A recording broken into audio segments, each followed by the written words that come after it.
تعالیٰ کا بے تحاشا بہت بڑا انعام ہے کہ اللہ پاک نے مومن ماں کی چھاتی سے دودھ پینے اور مومن ماں کی گود میں پلنے بڑھنے کی توفیق عطا فرمائی۔ اب جب ہم نے ہوش سنبھالا ہے تو ہمیں چاہیے کہ ہم ان دنوں کے اندر اللہ تعالیٰ سے یہ دعا مانگیں، پیارے اللہ جس کام کے کرنے کا آپ نے حکم دیا اس کام کے کرنے کی توفیق عطا فرما، اور جس سے بچنے کے لیے آپ نے کہا اللہ سے بچنے کی توفیق عطا فرما، یعنی اوامر پر عمل کرنے اور نواہی سے بچنے کی اللہ توفیق عطا فرما۔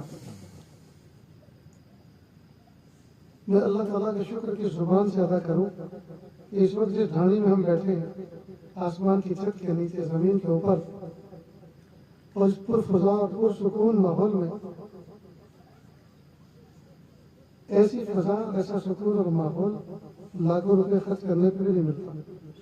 اللہ پاک نے آپ کو بغیر کسی خرچ کے یہ سکون اور ماحول عطا فرمایا۔ آپ شہروں میں جائیں، بمبئی جائیں، سورت جائیں، دلی جائیں، نگاہوں کو پناہ نہیں ملتی، ہر جگہ گناہ ہی گناہ۔ مسجد میں نماز پڑھنے داخل ہوتے ہیں اور مسجد سے جوتے پہن کے باہر نکلتے ہیں، پیر باہر بعد میں نکلتے ہیں، نگاہ پہلے باہر نکل کے بد نگاہی شکار ہو جاتی ہے، نگاہوں کو پناہ ملنا مشکل۔ اللہ پاک نے آپ کو ایک صاف ستھرا ماحول دیا، اب آپ اس میں چاہے جتنی اللہ کی ولایت حاصل کرنے کے لیے محنت کر لیں، یہ آپ کے کام ہوتے ہیں۔ اللہ پاک نے ہر جاندار کا جوڑا بنایا، جتنے بھی اینیمل، جتنے بھی جانور ہیں دنیا میں سب کا جوڑا بنایا۔ بھینس بنائی تو بھینسا بھی بنایا، گائے بنائی تو بیل بھی بنایا، چڑیا بنائی تو چیڑا بھی بنایا، کبوتری بنائی تو کبوتر بھی اللہ نے پیدا کیا، بکری پیدا کی تو اللہ نے بکرے کو پیدا کیا۔ یعنی جتنے بھی جانور ہیں دنیا کے اندر اللہ پاک نے سب میں سے جوڑا بنایا، میل اور فیمیل بنایا۔ ان جوڑوں کے اندر سب سے شاندار جوڑا اگر کوئی ہے تو وہ انسان کا جوڑا ہے، جس کو شوہر اور بیوی کا جوڑا کہتے ہیں، اشرف المخلوق کا جوڑا۔ اب اللہ پاک نے میاں اور بیوی کے درمیان ایک تعلق بنایا جس کو ازدواجی زندگی کہتے ہیں، جس کو انگریزی میں میرج لائف کہتے ہیں، یعنی شادی شدہ زندگی۔ ہم لوگ اپنے بچوں کے جوان ہوتے ہیں، بچیاں جوان ہو جاتی ہیں تو ان کے فریضے ادا کر دیتے ہیں، اور قاضی مسجد میں بیٹھ کر کسی شامیانے میں بیٹھ کر کہتا ہے تلوار خاں کی لڑکی، بندوق خاں کا لڑکا، اتنے مہر عوض آپ کو زوجہ بنا کے دیا، آپ نے قبول کیا؟ جی ہاں میں نے قبول کیا، ہو گیا، نہیں کہا ہو جاؤں گا۔ نہ اس میں ہاتھی ناچے، نہ گھوڑے جڑے، کچھ بھی مثال کی ہوتا۔ قاضی اگر یوں کہتے فلاں کی لڑکی، فلاں کا لڑکا، اتنے مہر عوض زوجہ بنا کے آپ کے نکاح میں دیا، آپ نے قبول کیا؟ جی میں نے قبول کیا، وہ کام ختم جاؤ۔ تو اللہ پاک نے اتنا آسان بنایا نکاح کو، لیکن نکاح صرف اسی کا نام نہیں ہے کہ ہاں میں نے قبول کیا، کیا تم نے قبول کیا، بس ہو گیا کام، بلکہ اب بقیہ زندگی کیسے گزارنی ہے اللہ کے محبوب صلی اللہ علیہ وسلم نے ہمیں زندگی گزارنے کا ڈھنگ اور طریقہ سکھایا۔ ہم اپنی بیوی کو نکاح کے نام پر اپنے گھر میں جانور کی طرح خرید کے نہیں لاتے کہ ہم نے مہر دے دی تو ہم نے بیوی خرید لی۔ میرے بھائیوں، دل کے کانوں سے سنیں، یہ عورت، یہ اللہ کی بہت بڑی نعمت ہے۔ جب اس بچی کا نکاح ہوتا ہے اور یہ نکاح کے بعد ہمارے گھر پر آتی ہے تو پتہ ہے کیسا منظر ہوتا ہے؟ میری بیوی نے مجھ سے پوچھا کہ جب بیٹی اپنے گھر سے رخصت ہوتی ہے نکاح کے دن تو کیسا منظر ہوتا ہے، آپ کو پتہ ہے؟ میں نے کہا آپ رخصت ہوئی کہ آپ بتاؤ کیسا منظر تھا، مجھے پتہ نہیں۔ تو کہا ایک زندہ جنازہ ہوتا ہے جو اپنے پیروں سے گھر سے نکلتا ہے۔ ایک جنازہ تو مردہ ہوتا ہے جو 4 کندھوں میں نکلتا ہے، اور بیٹی جب نکاح کر کے پرائے گھر جاتی ہے تو سمجھو زندہ جنازہ ہوتا ہے جو اپنے پیروں پہ گھر سے نکلتا ہے، یعنی گھر کے اندر وہی شوق، وہی غم کا ماحول ہوتا ہے جو میت کے گھر سے باہر نکلنے کا۔ جس دن بیٹی گھر سے رخصت ہوتی ہے ماں کھانا نہیں کھاتی، غم کھاتی، اور دن ماں سے کھانا نہیں کھایا جاتا۔ ہائی میری پیاری بیٹی جو 18-20 سال کی بہار ہے، جس نے میری آنکھوں کے سامنے گزاری، جی آج مجھ سے رخصت ہو گئی، آج وہ گھر سے رخصت ہو گئی۔ یہ بہت بڑا ایک منظر ہوتا ہے۔ بہرحال اب جب وہ ہمارے گھر پر آ گئی تو ہمارے گھر پر وہ نکاح کر کے آئی ہے تو وہ چارپائی ڈھونڈتی نہیں آئی کہ گھر زمین پہ سوتی تھی ہمارے یہاں چارپائی ملے گی اس لیے آئی ہے. وہ اس لیے نہیں آئی کہ وہاں اس کو چٹنی روٹی کھانے کو ملتی تھی اور یہاں ان کو کچھ مرغ مسلم ملے گا اس لیے آئی. وہ یہاں عیش عشرت تلاش کرنے نہیں آئی, وہ تو اللہ کا حکم سمجھ کر آئی ہے کہ میرے پیارے ابا نے میرا نکاح اس لڑکے کے ساتھ کر دیا. میرے ابا کے کندھے پہ ایک ذمہ داری تھی کہ جب بچی بالغ ہو جائے جوان ہو جائے تو اس کا نکاح کسی کے ساتھ کر دو. میرے باپ نے اللہ سے دعا کر کے مشورہ کر کے بڑوں سے مشورہ کر کے اس لڑکے کے ساتھ مجھے بیاہ دیا. تو میرے باپ نے اپنا فریضہ پورا کیا, مجھے بیچا نہیں ہے, فریضہ پورا کیا ہے. اور میں اللہ کا حکم سمجھ کر اپنے گھر کو, اپنے آنگن کو, اپنی ڈھانی کو, اپنے کھیل کھلونوں کو, اپنی سہیلیوں کو اور پیارے ماں اور پیارے باپ کو اور بھائی اور بہن کو چھوڑ کر میں اس لیے جا رہی ہوں کہ اللہ نے مجھے حکم دیا کہ اب تم بالغ ہو گئی, تمہارے ابا نے تمہارا نکاح کرا دیا, اپنے گھر کو چھوڑو اور دوسرے کے گھر کو آباد کرو. تو جو لڑکی نکاح کر کے ہمارے گھر میں آتی ہے یہ اللہ کا حکم پورا کرنے کے لیے آتی ہے, یہ عیش عشرت اور کھانا ڈھونڈنے نہیں آتی بلکہ اللہ کا حکم سمجھ کر ہمارے گھر آتی ہے. تو مردوں کے مقابلے میں عورت کتنی باہمت نکلی کہ اللہ کا حکم سمجھ کے سب کو چھوڑ دیا اور اجنبی آدمی کے گھر میں چلی گئی. تو اس عورت کی معمولی بربادی نہیں. تو جب لڑکی نے اپنا گھر اپنے گھر سے رخصت ہو کر لڑکے کے گھر آ گئی اور لڑکے نے اپنی بیوی کے طور پر اس کو اپنے گھر میں داخل کیا تو اب میاں بیوی دونوں کیسے رہے؟ نکاح سے پہلے ہر لڑکے اور لڑکی کا ایک ماں اور ایک باپ, نکاح کے بعد 2 ماں اور 2 باپ ہو جاتے ہیں. ساس اور سسر بھی ماں اور باپ کا درجہ رکھتے ہیں. لہذا جو بہو ہمارے گھر میں آئی ہے اگر اس لڑکے کی ماں اور باپ اس کو بہو کی نظر سے دیکھیں گے اور یہ اپنے ساس سسر کو ساس اور سسر کی نظر سے دیکھے گی کبھی بھی کامیاب زندگی نہیں گزار سکتی. اس شوہر کے ماں اور باپ کو اس کو چاہیے بیٹی کی نظر سے دیکھے اور اس کو چاہیے کہ ان دونوں کو ماں باپ کی نظر سے دیکھے تو پھر یہ گھر کامیاب ہوگا. اسی طرح جس لڑکے نے اپنے سسرال میں جا کر لڑکی سے نکاح کیا تو وہ لڑکی کے ماں اور باپ کو ساس اور سسر کی نظر سے نہ دیکھے بلکہ باپ اور ماں کی نظر سے دیکھے تو یہ کامیاب داماد ہے. اور وہاں بھی ان کو چاہیے کہ اس کو داماد کی نظر سے نہ دیکھے بلکہ بیٹے کی نظر سے دیکھے, انشاءاللہ پھر کامیاب ہے. سوچ بدلنے کی ضرورت ہے. اب یہاں ذرا ایک بات سنیں. ایک لڑکی جس کا نکاح ہوئے 8-9 مہینے ہو چکے تھے, وہ روتے ہوئے ایک مرتبہ ایک حکیم کی دکان پر گئی. حکیم تو سمجھتے ہیں آپ کو, تو حکیم کی ضرورت ہی نہیں. ماشاءاللہ جی باجری کھاتے ہیں اور اچھلتے کودتا ہوا گوشت کھاتے ہیں, صحت مند ماشاءاللہ رہتے ہیں. یہاں کیا بیماری؟ سبحان اللہ. آپ لوگوں کو دیکھ کر مجھے صحابہ کرام کی زندگی یاد آتی ہے. وہ بھی ریت پہ بیٹھتے تھے, اونٹوں پہ سوار کرتے تھے اور ان کے یہاں بھی کانٹے دار درخت تھے, وہ بھی سر کے اوپر پگڑیاں باندھتے تھے.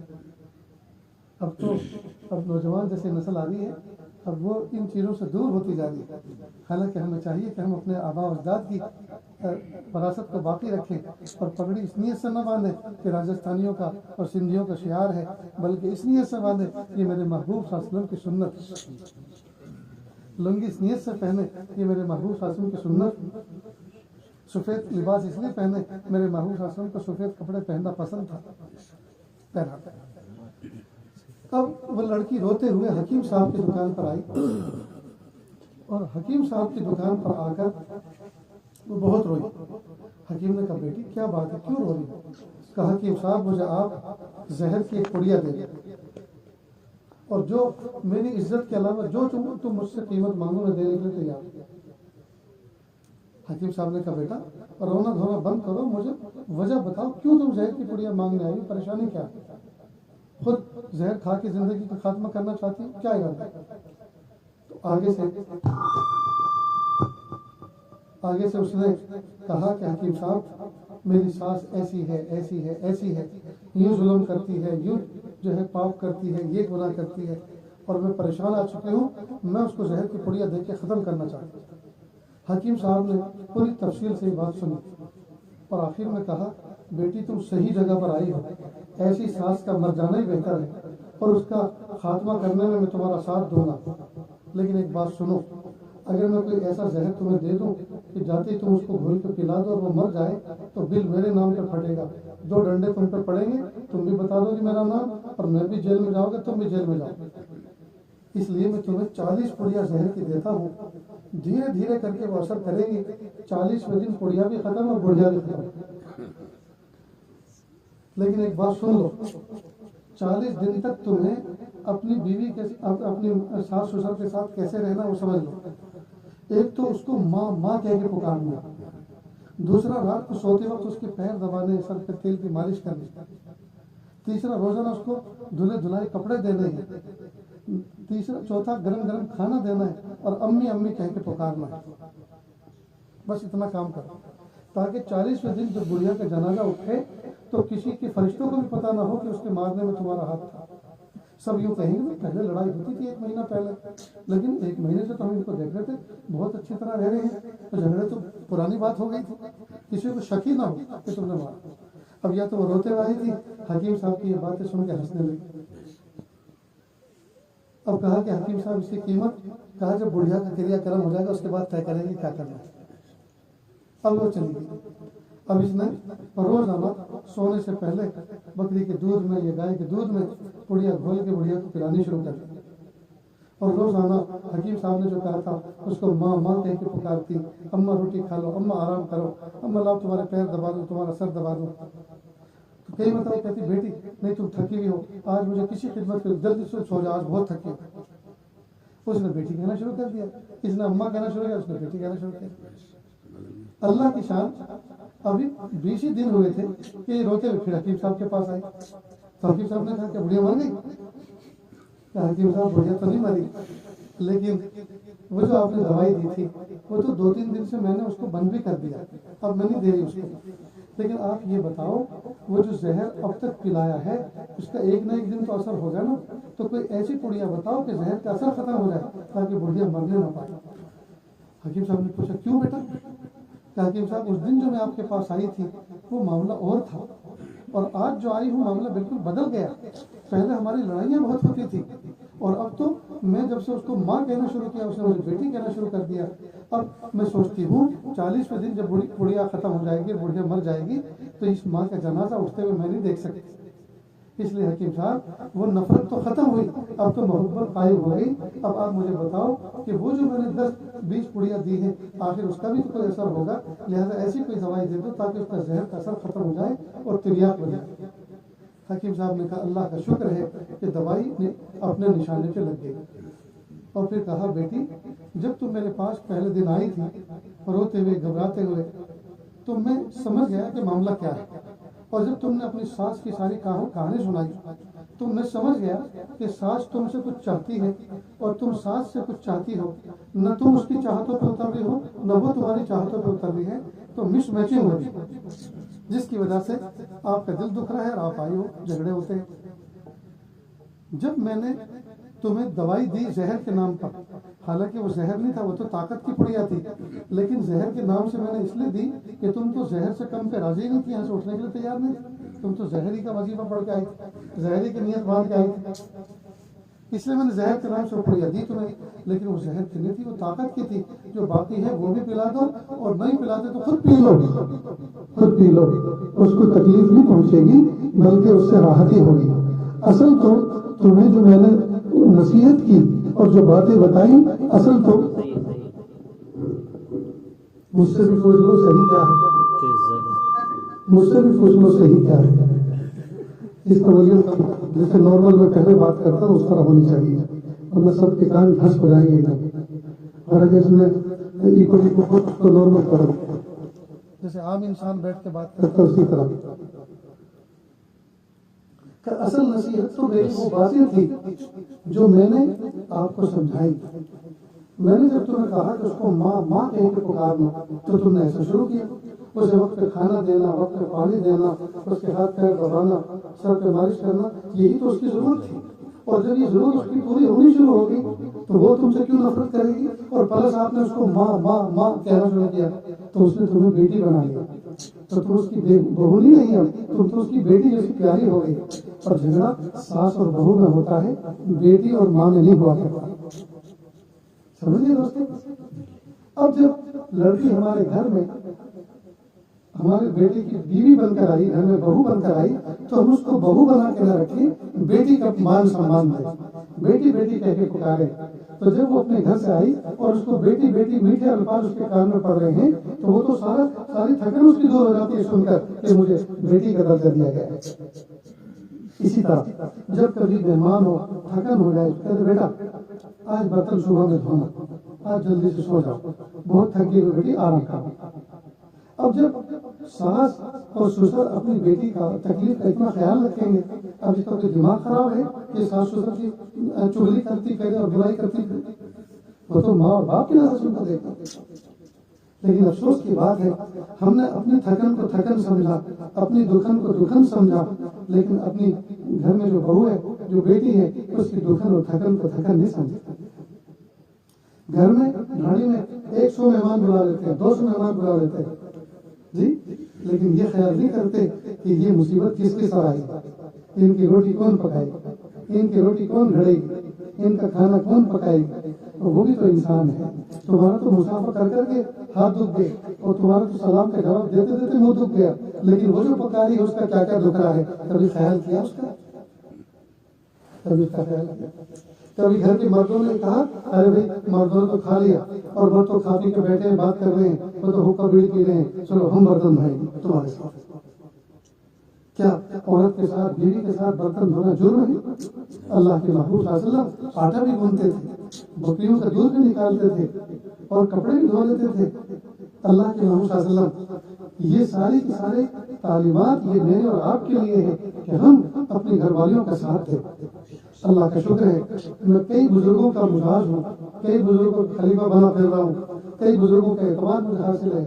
اگر ظہر کے بعد میرے یہاں فوراً کوئی مہمان آئے تو ظہر کے بعد سے لے کر تقریباً 2:30-3 بجے تک میرے گھر والوں کا آرام کا معمول ہے. یا تو وہ اول وقت میں نماز پڑھ کے سو جاتے ہیں یا پھر اٹھ کے پڑھتے ہیں. تو جب مجھے پتا ہے کہ ظہر کے بعد ظہر کے نماز میں کوئی مہمان آیا ہے، تو چاہے 5 یا 6 ایک گاڑی بھر کر آئے ہیں، اب گھر والی سوئی بھی ہے، تو میں اپنی گھر والی کو نہیں اٹھاتا، بلکہ خود اپنے کچن میں جا کر فریج میں سے دودھ نکال کر چائے پکاتا ہوں اور ایک الماری کے اندر نمکین اور جو ہے ڈرائی فروٹ اور بسکٹ رکھے رہتے ہیں، وہ ٹرے کے اندر سجاتا ہوں اور مہمان کے فرشتوں کو بھی پتہ نہیں ہوتا کہ یہ سارا کام میں کر کے اور ان کے اکرام کرتا ہوں. کیوں؟ اس لیے کہ میری بیوی ہے، میرے مہمانوں کی گھر والی نہیں ہے. وہ اس نے اگر میرے مہمانوں کی خدمت کی تو بہت بڑا اس کو مجھ پہ احسان ہوا. اصل تو یہ ہے کہ میں اپنے مہمانوں کی خود فکر کروں. اس کا مطلب یہ نہیں کہ مہمانوں کے اکرام نہیں کرنا چاہیے، خدمت نہیں کرنی چاہیے، لیکن میرے یہاں سے تھوڑا سلسلہ چلتا ہے کہ اس نے بیچارے نے ایکسٹرا خدمت کر لی. اگر وہ آج منع کر دے اور قیامت تک میں کبھی خدمت نہیں کروں گی تو میرے اوپر کوئی جو ہے یہ قانونی چارہ جو نہیں ہے کہ میں اس کے خلاف مقدمہ کروں کہ میرے مہمانوں کی خدمت کرنے سے منع کر. اس لیے اس نے تو ایکسٹرا کر دی ہے خدمت. تو ہم کیسے مان رہے ہیں کہ کمزور عورتوں کے ساتھ نہیں دیتے، پکانے میں ساتھ دیتے. کئی مرتبہ جو میں اپنے گھر پہ ہوتا ہوں اور اہلیہ کچھ پکاری ہوتی ہے، آستین چڑھا کے میں کھڑا ہو جاتا ہوں پلیٹ فارم پر اور کہتا پیاری میرے لائق خدمت بتاؤ، کہا تم یہ پیاز کاٹو، تم یہ لہسن چھیلو، تم یہ چمچہ ہلا دو. میں نے چمچہ ہلانا تو ہمیں بہت اچھا ہے، چمچہ گیری تو سیکھی اور کیا سیکھا ہے. وہ خوش ہوتی ہے، وہ کہتے بس اللہ آپ کو ذائقہ ہے، آپ نے اتنا کام کر دیا بہت اچھا ہوتا، تو تمہارا ہاتھ لگ گیا اس میں ذائقہ آ جائے گا. محبت سے اب جب یہ باتیں کہنے سے بیوی کا دل شیر ہو جاتا ہے، بیوی خوش ہو جاتی ہے. اب تھوڑی سی ادائی تو دکھانی، لیکن ہم اتنا بھی کام نہیں کرتے تو کتنی بڑی بات. ہم میں سے کتنے لوگ ہیں جو اپنی بیوی کو تہجد میں اٹھاتے، پیاری اذان ہونے میں 15 منٹ باقی ہے، صبح صادق ہونے میں اٹھ جاؤ، ذرا وضو کر لو، منہ ہاتھ دھو لو، وضو کر لو اور 2 رکعت پڑھ کے اللہ کے سامنے ہاتھوں کا پیالہ بنا کر بھیک مانگ لو. اس لیے کہ اللہ کے ولی اس وقت ساری دنیا میں اللہ سے بھیک مانگ رہے ہیں، تو بھکاریوں میں ہمارا بھی شمار ہو جائے، اللہ کے ولیوں میں ہمارا بھی شمار ہو جائے. اور جب آپ پیار اور محبت سے اٹھائیں گے تو کون سی عورت جو نہیں اٹھے گی؟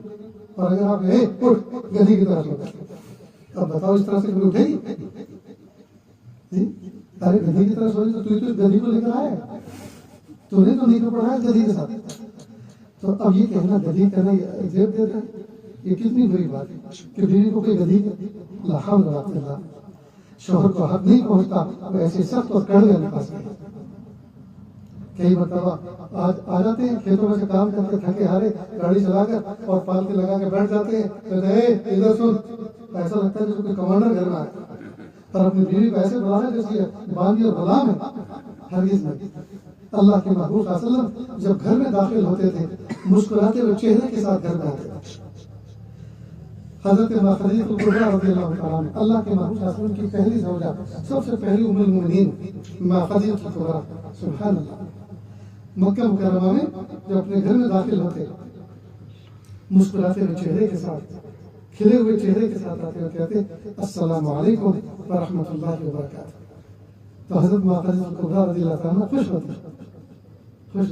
ایک مرتبہ دعوت کا دور چل رہا تھا، کلمے کی دعوت چل رہی تھی، کسی کو سمجھایا ہوگا، اس نے آپ کے ساتھ مس بہیو کیا، غلط سلوک کیا، تو آپ کا حساس دل ٹوٹ گیا، اس پر اثر پڑا۔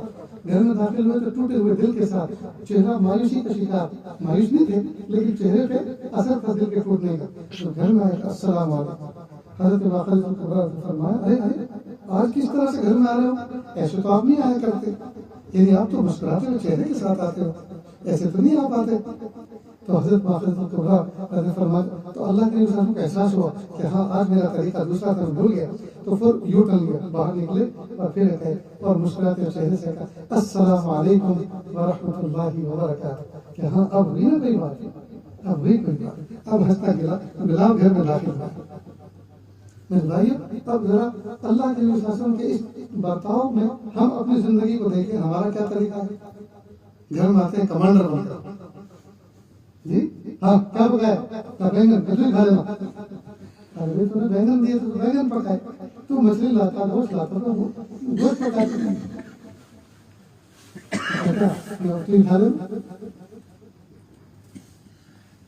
اس لیے یہ اچھی بات نہیں، گھر میں آپ السلام علیکم مسکراتے ہوئے چہرے کے ساتھ۔ اور بیوی کو بھی چاہیے کہ بیوی جب شوہر کے گھر میں آنے کا وقت ہو، ایک تو یہ کہ اسلام نے نظافت اور صفائی ستھرائی سکھائی، النظافت نصف الایمان الطہارۃ شطر الایمان، جی صفائی ستھرائی اور پاکیزگی تو آدھا ایمان ہے، ایمان کا حصہ ہے۔ بیوی کو چاہیے کہ شوہر کے جب آنے کا وقت ہو، بلکہ خاص طور سے جب شام ہو تو پانی بہا لے جسم پر، جی صاف ستھری ہو، ہلکا پھلکا لباس پہنے، اور ہلکا پھلکا اگر کوئی میک اپ جو آسانی کے ساتھ مہیا ہو، ہلکا پھلکا میک اپ کرے، اس لیے کہ شوہر کو اب دیکھنے کا وقت آئے۔ دن بھر تو وہ کام کاج میں لگا تھا، اب اس کو اپنی بیوی سے محبت کی بات کرنے، پیار کی بات کرنے، اس کے ساتھ بیٹھنے، اس کے قریب ہونے کا اب موقع آیا، یہ رات پڑی ہے، لہٰذا اب وہ میک اپ اختیار کرے، اب وہ صفائی ستھرائی اختیار کرے تاکہ شوہر کو خوشی ہو۔ میرے بھائیوں اور میری بہنوں جو پردے میں بیٹھی ہوئی ہیں، میں ذرا اس طرح سے کھل کھل کے یہ بات کہہ رہا ہوں کہ کون کہے گا اگر نہیں کہیں گے، کون سمجھائے گا نہیں سمجھائے گا؟ یہ دین ہے، اللہ کے نبی صلی اللہ علیہ وسلم نے ہمیں یہ دین سکھایا، ہمیں استنجا کرنے کا طریقہ سکھایا، جی تو یہ میرا کردور ایک فریضہ ہے کہ میں آپ کو یہ بات کھول کھول کے کہوں۔ تو بیویوں کو چاہیے کہ شوہر کے دل میں جگہ بنانے کے لیے صبح شام صفائی ستھرائی اختیار کر لے، اس لیے کہ اب جو وقت گزرے گا وہ شوہر کے قریب گزرے گا تو اس کو راحت پہنچے، اس کو خوشی پہنچے۔ اب یہاں گاڑیوں کا کیا اصول ہے، کیا ضابطہ ہے مجھے پتہ نہیں، اور یہاں تو ویسے بھی اندھیرا ہو رہا ہے، مجھے کچھ پتہ نہیں چل رہا، لیکن میں اب جن وطن سے آیا ہوں، گجرات سے اور سورت سے، ان علاقوں میں وہاں میں کہا کرتا ہوں کہ شوہر جاب پہ شوق پہ محنت پہ مزدوری پہ چلا جاتا ہے، فیکٹری میں چلا جاتا ہے، شام کو آتا ہے، اب عورت کا حال یہ ہے کہ شام کو جس وقت آیا تو گلے میں دوپٹہ پڑا ہوا ہے، بال بکھرے ہوئے ہیں، ایک پائی کا اونچا ایک نیچا، اور گھر میں جھاڑو دے دیے، پوچھا دے دیے، تو شوہر کو لگتا ہے یہ گھر والی ہے یا کام والی، یہ میرے والی ہے یا کوئی اور ہے، اس لیے کہ اس نے روپیہ کا دھیان رکھا ہے۔ اس وقت اس کے آنے سے پہلے اس کو صاف ستھرا ہو کے، صاف ستھرا لباس پہن کے، ہلکا پھلکا کریم پاؤڈر لگا کے اس کو دلہن کی طرح بیٹھنا چاہیے تھا کہ میرا شوہر جی میری آنکھوں کی ٹھنڈک اور میں اس کا دل کا سکون، جی اب آپس میں ملاقات ہوگی، اس کا دل خوش ہو جائے، ہونا تو یہ چاہیے۔ نہیں، صفائی ستھرائی آدھا ایمان ہے، ایمان کا حصہ ہے۔ شوہر کا یہ حال ہے کہ پسینہ پھوٹ رہا ہے، بدبو پھیل رہی ہے، جی اور بیوی کا بھی حال یہ ہے، دونوں میں مرے ہوئے کتے جیسی بدبو آ رہی ہے۔ اب دونوں چاہتے ہیں کہ ہم پیار محبت کریں، خواب پیار محبت ہوگا، اس لیے کہ دونوں تو بدبودار ہو گئے۔ اللہ کے محبوب صلی اللہ علیہ وسلم نے خوشبودار دین دیا، صفائی ستھرائی والا دین دیا ہے، پاکیزہ دین دیا ہے. ہم کون سے اصولوں پہ زندگی گزار رہے ہیں؟ ہم یہاں مسواک رکھیں گے تاکہ دنیا کو پتہ چلے متبع سنت ہے، لیکن اللہ کے محبوب صلی اللہ علیہ وسلم کی یہ بھی تو سنت ہے کہ گھر والیوں کے ساتھ پیار اور محبت کریں. اس سنت پہ کوئی عمل نہیں کرتے، بلکہ گھر میں آتے ہیں کمانڈر بن کر. جس آدمی کوئی نہیں سنتا، جس آدمی کا کسی پر روک نہیں چلتا، وہ اپنی بیوی پہ روک چلا گیا کیونکہ وہ کمزور ہے نا، اس پہ روک چلا نہیں ہو سکتا.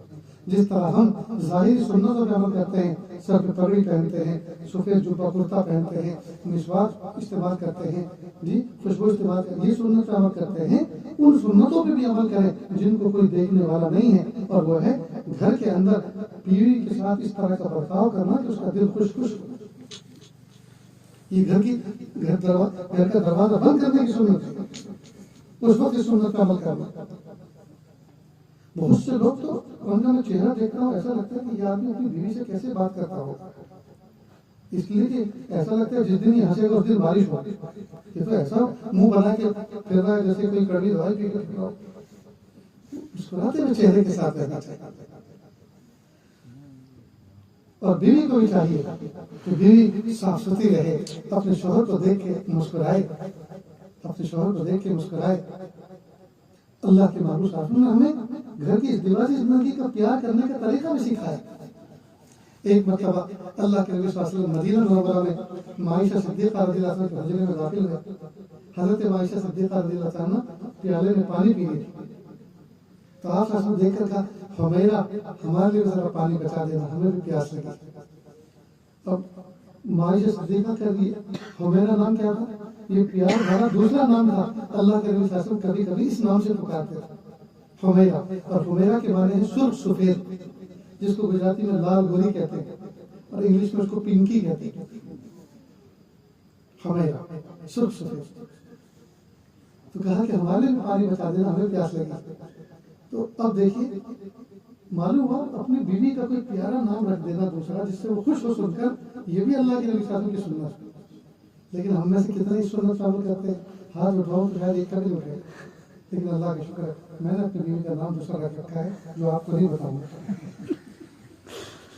اب جو صبح جانے والے وہ تو میرے جو چچا کے مقام کے ہیں وہ تو کہہ دیں گے مولانا تم نے آج اس کہانی میں کیا موضوع چھیڑا ہے، بس قرآن حدیث کی بات کرتے تو کیا یہ قرآن حدیث کا مفہوم نہیں؟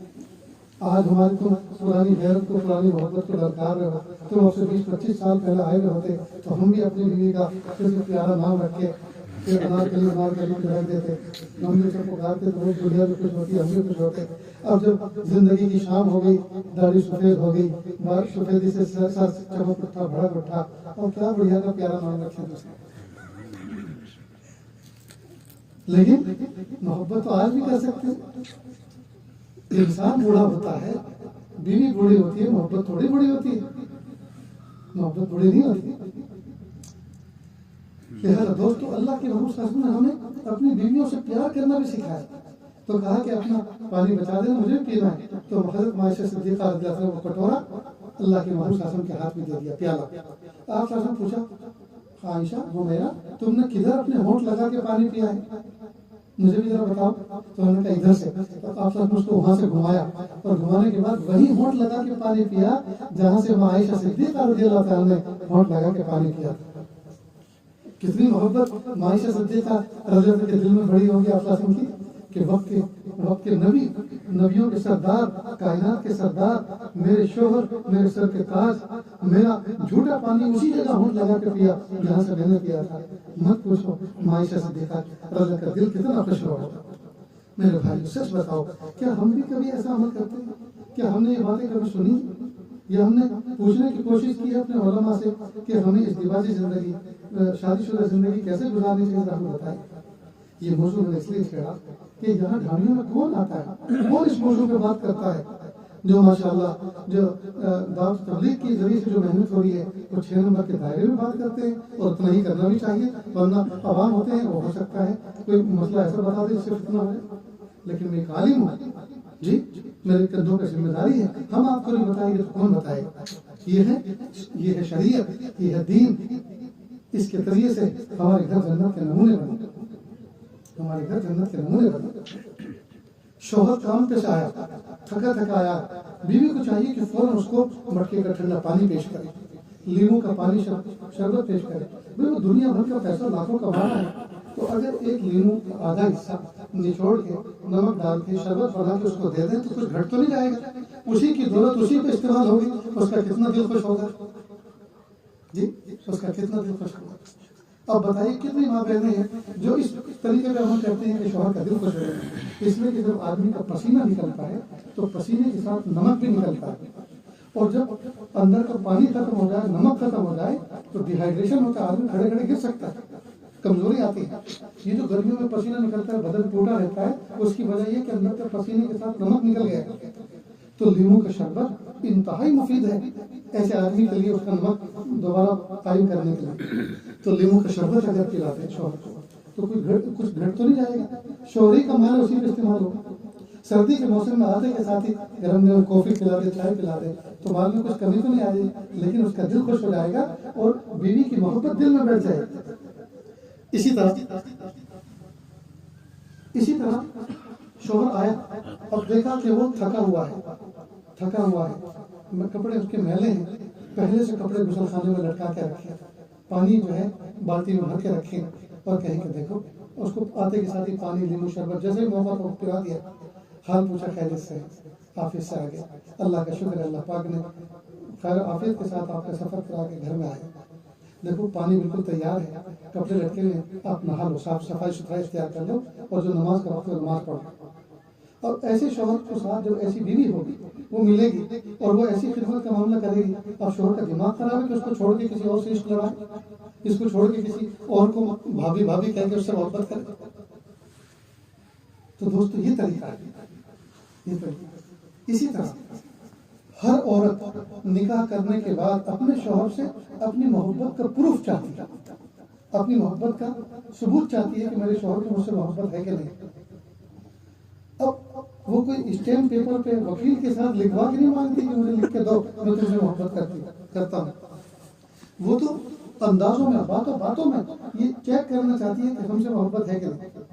تو اس کا طریقہ ایک بتاتا ہوں آپ کو محبت کا پروف. جب کبھی آپ کا جودھپور جانا ہو، جے پور جانا ہو، دلی بمبئی جانا ہو، سفر پہ جاؤ، وہاں سے کچھ چھوٹا موٹا تحفہ لے کر آؤ بیوی کے لیے، اور سب کے سامنے مت دو، چھپ کے دو. پیاری یہ تمہارے لیے اسپیشل لے کر آیا. چھوٹا موٹا، چاہے وہ زیور کی شکل ہو، چاہے وہ کپڑے کی شکل ہو، چاہے جوتی چپل کی شکل ہو، چاہے تصویر مسلح کی شکل ہو، کوئی بھی. بس یہی جو ہے پروف بن جاتا ہے. وہ تنہائی اس کو چومتی ہے، سر پر رکھتی ہے، میرے شوہر میرے لیے اسپیشل خرید کر لائے ہیں، اس کا مطلب میرے شوہر کو مجھ سے محبت ہے. یہ پروف ملتا ہے. لیکن افسوس کی بات ہے کہ پتہ نہیں یہ ادا ہمارے کہاں چلے گی. ہم تو بس یہ سوچتے ہیں مرد حضرات کہ میاں بیوی بس ایک ہی مقصد کے لیے پیدا ہوئے ہیں اور یہ ہیں بچے پیدا کرنا. یہی مقصد نہیں ہے. گھر کو جنت کا نمونہ بنانا، دونوں ایک دوسرے کو دین کے اوپر کھڑا کریں. شوہر بیوی کو دین پر کھڑا کرے، بیوی شوہر کو دین پر کھڑا کرے. یہ دونوں ایک دوسرے کو دین پر معاون مددگار بنے، نیک نسل انسانی کی افزائش کا ذریعہ بنے. گھر کے ماحول کو ایسا بنائیں جو جنتی ماحول ہے، تاکہ دوسرے ہمارے گھر کو دیکھیں کہ یہاں سے دین سیکھ کر جائیں. اچھا کھائیں، اچھا پئیں، اچھا پہنیں، اچھا اوڑھیں، اچھا بچھائیں، اچھے رہیں. کچھ بھی پرہیز نہیں ہے دوستو. اور کسی اچھے کے ساتھ میں دنیا سے رخصت ہو کے جاؤ، کوئی پرہیز نہیں. کس نے کہا اچھا گھر مت بناؤ؟ کس نے کہا کہ اچھی سواری مت رکھو؟ کس نے کہا کہ اچھے کپڑے مت پہنو؟ کس نے کہا اچھا کھانا مت پکاؤ؟ کوئی پرہیز نہیں. سب اچھا کرو، لیکن ساتھ ساتھ اعمال بھی اچھے کرو، تب ہے کوئی بات. اللہ کے محبوب صلی اللہ علیہ وسلم نے فرمایا میری امت کا معاملہ عجیب ہے. اگر یہ امت اس کو کوئی مصیبت پہنچے اس پر صبر کرے تو بھی اس پہ جنت ملے گی، اور اس کو اگر کوئی نعمت ملے اس پہ شکر کرے تو بھی جنت ملے گی. تو میں تو اکثر دعا میں کہا کرتا ہوں پیارے اللہ آپ مصیبت بھیجیں، پھر میں اس پہ صبر کروں، پھر مجھے جنت ملے. اللہ جی مجھ سے یہ نہیں ہو سکتا. آپ مجھے نعمتوں میں رکھیے اور شکر کی توفیق دیجیے اور اس راستے سے جنت عطا فرمائیں. بھائی جب آئس کریم کھا کے اللہ کا تعلق ملتا ہے، مل سکتا ہے، جنت مل سکتی ہے، تو پرہیز کرنے کی کیا ضرورت ہے؟ نہیں سمجھے؟ پرہیز کرنے کی کیا ضرورت ہے؟ اور اللہ سے مصیبت مت مانگو. یہ مت کہو کہ اللہ جو ہے مصیبت دو ہم صبر کر لیں گے. نہیں، ہم پہلوان نہیں، کمزور ہیں. اللہ نعمتوں میں رکھیے اور شکر کی توفیق دیجیے. سمجھ گئے دوست؟ اپنے گھروں کو جنت کا نمونہ بنائیں. بیوی سے تنہائی. میں تو جب کبھی اللہ کے دربار میں جاتا ہوں، عمرے پر جاتا ہوں، حج پہ جاتا ہوں، تو وہاں حاجیوں میں ایک بات کرتا ہوں کہ دیکھو اللہ تعالیٰ کی محبت اس وقت تک نہیں مل سکتی جب تک کہ بیوی کا دل خوش نہ کیا جائے، ماں باپ کا دل خوش نہ رکھا جائے. تو یہاں سے فون ملاؤ اور کہو امی اللہ کے لیے مجھے معاف کر دو. اپنی بیوی سے کو پیاری تم میری بیوی ہو، میرے بچوں کی ماں ہو، میری دھوبن ہو، میرے کپڑے دھو کے مجھے پہناتی ہو، میری بنگن ہو، میرے گھر میں جھاڑو پوچھا لگاتی ہو، میری بھٹیارا میں میرے بچوں کا میرا کھانا پکاتی ہو. اتنی ساری تمہاری حیثیت ہیں، لیکن آج تک میں اس کی قدر نہ کر سکا. میں نے ہمیشہ تمہیں تو تڑاک سے بات کی، ہمیشہ گالی دے کے تمہیں بات کی، کئی مرتبہ تم پر ہاتھ بھی اٹھائے. میری پیاری اللہ کے لیے آج میں اللہ کے دربار میں کھڑا ہوں، کعبہ میرے سامنے ہے، مجھے معاف کر دو اللہ کے لیے، میں تمہارے لیے دعا کروں گا. اب بتائیے جب ایسے پیارے الفاظ کے ساتھ شوہر کہے اور ایسے مقام پہ کھڑے ہو کر کہے تو عورت کو کوئی دماغ خراب ہے کہ معاف نہ کرے؟ تو یہ حقوق العباد ہیں، ان سے معافیا مانگ لیں، ٹھیک، معافیا مانگ لیں اور ان کے لیے دعائیں کریں تو اللہ کی ولایت مل جائے گی، اللہ کی محبت مل جائے گی. اور معمول بنا کے رکھو. ایک مرتبہ سفر پہ جاؤ، پیاری سفر پہ جا رہا ہوں، پتہ نہیں کوئی حادثہ پیش آ جائے، کیا پتہ یہ سفر زندگی کا میرا آخری سفر بن جائے اور اللہ کے دربار میں جانے کا سفر بن جائے. لہٰذا پیاری اللہ کے لیے مجھے معاف کر دو، میں نے رات تمہیں بہت سخت بات کہہ دی یا تمہیں ایسی بات کہہ دی جس سے تمہارا دل ٹوٹا، اللہ کے لیے مجھے معاف کر دو. عورت کے سامنے ایسی بات کہیں گی وہ تو ایسی نرم دل ہوتی ہے، فوراً آنکھوں سے پانی گر پڑے گا، فوراً آنسو بہا دے. وہ خود کہے گی اللہ کے لیے آپ ہی مجھے معاف کرنا. دیکھو دوستو، ہمیشہ میاں اور بیوی دونوں کو چاہیے کہ اپنی غلطی دوسرے پہ نہ ڈالیں بلکہ اپنی طرف منسوخ ہے. اس کی ایک مثال سمجھ. آپ دسترخوان پہ بیٹھے تھے اور کوئی قورمہ اور روغن والی چیز کھا رہے تھے، ہاتھ چکنے تھے، ٹھیک. اب آپ نے بیوی سے پانی مانگا، اس نے پانی دیا اور آپ فون میں دیکھ رہے تھے اور یوں غفلت کے ساتھ ہاتھ میں گلاس لیا اور گلاس ہاتھ سے چھوٹ گیا، ٹوٹ گیا. تو آپ نے کیا کہا عورت کو؟ اندھی ہو گئی، دیکھتی نہیں. تو وہ کیا کہتی ہے؟ تم کمزور ہو گئے، ہاتھ ٹوٹ گیا تمہارا، اچھی طرح سے نہیں پکڑ سکتے، تم اچھی طرح سے نہیں پکڑ سکتے. اب اس نے کہا اس کو اندھی اور اس نے کہا کہ کمزور ہو گیا، تمہارے ہاتھ ٹوٹ گئے پکڑنا. اب اس کے ساتھ اور زیادہ لڑائی بڑھے. تو یہ طریقہ ہے نفرت کا. دوسرا طریقہ یہ ہے کہ اوہ معاف کرنا، میں اچھی طرح سے پکڑ نہ سکا. بیوی کہے کہ نہیں میری غلطی ہوئی کہ مجھے اچھی طرح سے کنفرم کر لینا چاہیے تھا کہ آپ نے اس کو پکڑ لیا، میں نے کیا نہیں، وقت سے پہلے چھوڑ دیا، تو غلطی مجھ سے ہوئی. تو وہ غلطی اپنی طرف کہہ رہی کہ گلاس میری وجہ سے ٹوٹا اور وہ کہہ رہا نہیں تم نے تو برابر دیا تھا، میں غافل تھا، میرے ہاتھ سے چھوٹ گیا. تو اس سے دل آباد رہیں گے، گھر شاداب رہے گا جی. اور پہلے انداز سے گھر برباد ہو گیا. گلاس تو ٹوٹا 10 روپے کا لیکن دل ٹوٹا انمول. تو ہم انمول دلوں کو نہ توڑیں، انمول دلوں کو نہ توڑیں. یہ دل تو اللہ کی محبت میں ٹوٹنا چاہیے. یہ برتنوں کے ٹوٹنے پہ دل توڑنے کی بات نہ کریں. پیالی ہاتھ سے ٹوٹ گئی، پلیٹ ہاتھ سے ٹوٹ گئی، گلاس ہاتھ سے ٹوٹ گیا جی، تو ایسا لگتا ہے کہ پورا کائنات کا آسمان ٹوٹ کے گر گیا. اتنا غصہ کرتا ہے شوہر بیوی پر، بہت بری بات. حالانکہ برتن کا ٹوٹنا حدیث پاک کا مفہوم ہے کہ یہ گویا اس کی عمر پوری ہو گئی. جیسے انسانوں کی عمر پوری ہوتی ہے، انسان مر جاتے ہیں جی، اس میں کس کا قصور، کس نے مارا؟ کسی نے نہیں، اللہ نے اس کو مارا، اس کی عمر پوری ہوگی. ایسے برتن کی بھی اللہ عمر پوری فرماتے ہیں تو اس کی عمر پوری ہوگی. اب بچوں کو ڈانٹنا، بیوی کو ڈانٹنا اچھی بات نہیں، سمجھ گئے دوستو؟ تو ہم اپنے گھر کو جنت کا نمونہ بنائیں. اپنے گھر کسی دن اگر بیوی نے کوئی اچھی سبزی بنائی، اچھی ترکاری بنائی، اچھا سالن بنایا، آپ اس کو کہو اللہ تیرا شکر ہے، اللہ تیرا شکر ہے پیاری، تم نے آج کمال کر دیا، دل خوش ہو گیا. ہم تو پلیٹ چاٹتے رہ گئے، انگلی چاٹتے رہ گئے. لو آج تمہیں کچھ ہدیہ دیتا ہوں، اتنا اچھا کھانا بنایا. اب 100 روپے مثلا دے دیے جی، اب کتنا اس کا دل خوش ہوگا، کتنا دل خوش ہوگا. کبھی پیسے دے دیے، کبھی پیسے نہیں دیے تو ہاتھ پکڑ لاؤ، جس ہاتھ سے یہ بنا کر مجھے ہاتھ دکھاؤ. اب ہاتھ دیکھا آپ نے اور ہاتھ دے کے اس کو بوسہ دے دیا کہ وہ ہاتھ جن ہاتھوں سے تم نے کھانا پکایا جی، اس قابل ہے کہ ان کو بوسہ دیا. اب کتنا اس کے دل میں محبت بیٹھے گی شوہر. لیکن افسوس کی بات ہے دوستو، دوسروں کے گھر پہ کھاتے ہیں اور کہتے ہیں بھائی بھابھی نے بڑا اچھا بنایا. ارے بھابھی نے اچھا بنایا، تیری لگائی نے اچھا بنایا، اس کی تو کبھی تعریف نہیں کرتا. تیری بیوی نے اچھا بنایا، اس کی تو تعریف نہیں کرتا. اور وہ ترس جاتے ہیں، اس کے کان ترس جاتے ہیں کہ میں اپنے شوہر سے یہ الفاظ سنوں کہ میں نے کھانا اس کا اچھا بنایا. وہ سوچتی ہے شاید میرے شوہر کو میرے ہاتھ کا کھانا پسند نہیں آیا، زندگی گزر گئی کہ کبھی پھوٹے منہ سے تعریف کے الفاظ نہیں کرتے. تو دوستو یہ دین ہے، ہم اپنے گھر کو جنت کا نمونہ بنائیں، گھروں کو صاف ستھرا رکھا کریں، اس لیے کہ صفائی ستھرائی یہ ایمان کا حصہ ہے. اپنے گھروں کو پاک صاف رکھیں، ٹوائلٹ باتھ روم صاف ستھرے رکھیں، اندر کے کمرے صاف ستھرے رکھیں، آنگن صاف ستھرا رکھیں، اس لیے کہ صاف ستھرے ماحول میں دل لگتا ہے.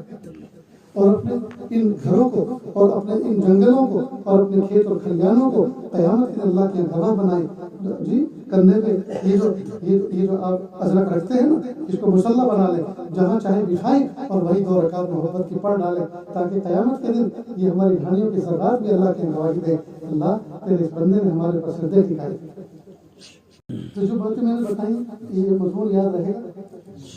ہم اپنے گھر کو جنت کا نمونہ بنائیں، بیویوں پہ ظلم نہ کریں، ان کا ہاتھ بٹائیں، ان کا ساتھ دیں. وہ بھی تھکتی ہے.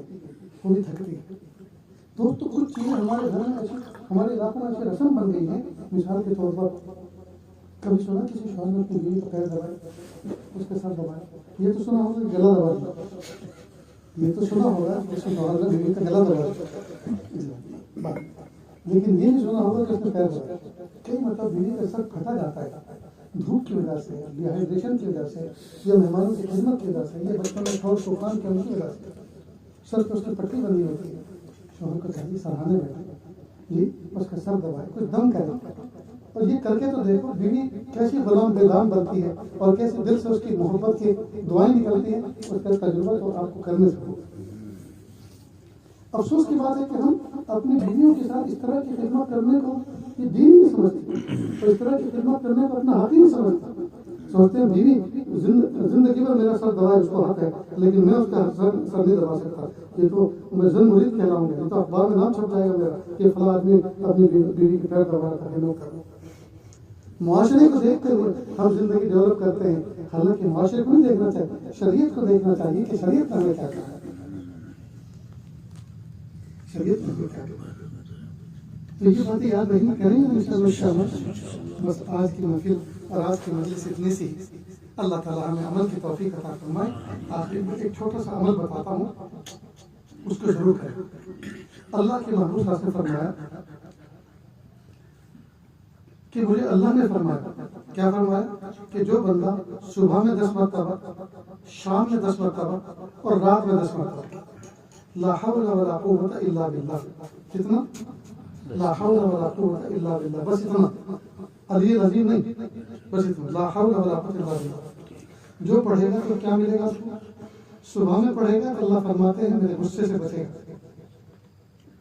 صبح میں پڑھے گا تو میرے غصے سے بچے گا. شام میں پڑھے گا یعنی مغرب سے پہلے پہلے عصر کے بعد شام میں پڑھے گا تو شیطان کے دھوکے سے بچے گا. اور رات کو پڑھے گا تو رات کے فتنوں سے بچے گا. اب آئیے ذرا سمجھ لیں. اللہ نے فرمایا کہ صبح میں پڑھے گا، اور اپنے محبوب صاحب کو فرمایا کہ اپنے امت کو بتا دو کہ جو بندہ صبح میں 10 مرتبہ پڑھے گا تو میرے غصے سے بچے گا. غصہ کس پہ آتا ہے؟ دوست پر یا دشمن پر؟ دشمن پر. معلوم اللہ تعالیٰ اپنا دوست بنا لے. جب غصہ نہیں کریں گے تو دوست بنا لیں، اور جب اللہ ہی دوست بن گئے تو پھر ہمارے تو والے نیارے ہو گئے. پھر ہمیں ضرورت کیا ہے کسی؟ لوگ M P M L A سے دوستی کرنا فخر سمجھتے ہیں، لیکن اللہ سے دوستی کرنا یہ اس کی کوشش نہیں کرتے. تو صبح میں پڑھنے سے اللہ کی محبت ملتی ہے، اور شام کو پڑھنے سے شیطان کے دھوکوں سے بچے گا. اور دھوکہ کون کھاتا ہے؟ بیوقوف یا عقل مند؟ بیوقوف آدمی دھوکہ کھاتا ہے. معلوم اللہ تعالیٰ عقل کا نور اتنا عطا فرمائیں گے کہ شیطان جیسا چالاک ہمیں دھوکہ نہیں دے سکتا، تو انسان تو کیا دھوکہ دیں گے. اور دھوکہ بھلا بھلا آدمی کھا جاتا ہے، بیوقوف آدمی کھا جاتا ہے، عقل مند آدمی دھوکہ نہیں کھاتا. تو اللہ تعالیٰ عقل کا نور عطا فرمائے. اور فرمایا رات کو پڑھیں گے، یعنی سونے سے پہلے 10 مرتبہ پڑھیں گے تو رات کے دھوکوں، رات کے فتنوں سے بچے. رات اپنے پیٹ میں بہت فتنے لیے ہوئے ہوتی ہے رات. مثلاً آدمی سوتا ہے باعزت، اٹھتا ہے بے عزت، سوتا ہے مالدار، اٹھتا ہے فقیر بن کر آگ لگ جاتی ہے، ویئر ہاؤس میں آگ لگ گئی، جہاں غلہ کٹا ہوا رکھا تھا آگ لگ گئی، اللہ نے کہا. تو سویا تو مالدار، اٹھا فقیر بن کر. سویا تھا امیر، اٹھا فقیر. سویا تھا باعزت، اٹھا بے عزت. سمجھ گئے؟ تو رات کے اندر فتنے بہت ہیں، تو رات کو پڑھے گا تو رات کے فتنوں سے بچے گا. تو کریں گے نا انشاءاللہ اس طرح. تو شام کا ابھی پڑھ لیتے ہیں. پڑھیے بسم اللہ الرحمن الرحیم. لا حول ولا قوة الا بالله، لا حول ولا قوة الا بالله، لا حول ولا قوة الا بالله، لا حول ولا قوة الا بالله، لا حول ولا قوة الا بالله، لا حول ولا قوة الا بالله، لا حول ولا قوة الا بالله، لا حول ولا قوة الا بالله، لا حول ولا قوة الا بالله، لا حول ولا قوة الا بالله. شاید 1 منٹ بھی پوری نہیں ہوئی، 1 منٹ بھی پوری نہیں ہوئی، اس میں ہمیں اتنی بڑی فضیلت مل گئی. اللہ ہمیں عمل کی توفیق عطا فرمائے. Thanks for watching. Don't forget to like, comment, share and subscribe to Al Wahid channel.